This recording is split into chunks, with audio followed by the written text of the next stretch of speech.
This is America's ghost town, just 25 miles from downtown Chicago.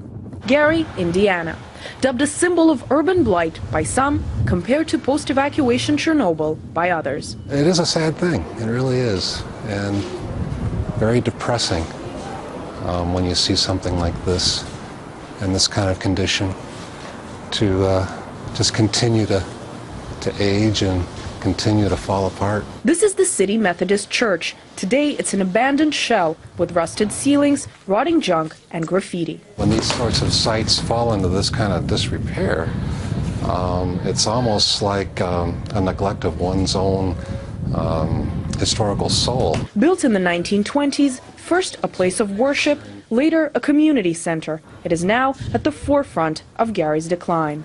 What used to be a symbol of architectural might and brought the people of Gary together is now an enormous space filled with ruins where the only form of life are the pigeons that fly in through the walls and the ceilings.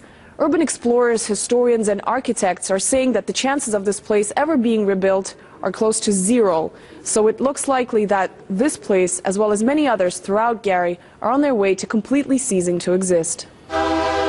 Founded by U.S. Steel Corporation in 1906, the town of Gary once boomed with manufacturing jobs. But competition from overseas led to a 90% cut in the workforce. The one industry urban center came crumbling down. Once the steel plant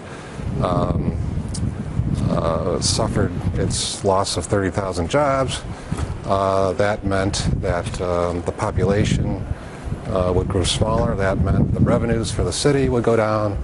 And so as that accelerated and sort of snowballed, Gary's population has been cut by half as many fled in search of work. It is now almost exclusively African American, over 84%. Up to 1/3 are poor in one of the top 10 most dangerous cities in America. At 29, Allen has had no work for 3 years. There's really no job opportunity out here. I mean, it all depends on what you're looking for too, but then again, it's still nothing here. The downtown area is now no town, the main commercial street, an urban desert.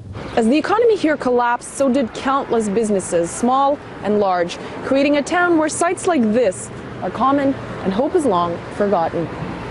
Doors shut, windows locked, mom-and-pop shops abandoned. The two growth businesses are strip clubs and truck stop eating places. City Hall stands right across from a former hotel, a haunting sight.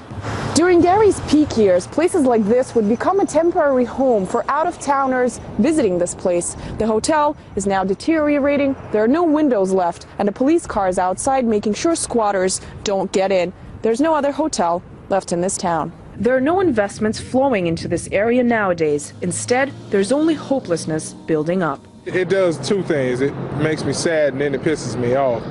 But it's like at times I'd be like, well, I think it'd probably be best if I relocate, you know. The way I see it anywhere is better than here.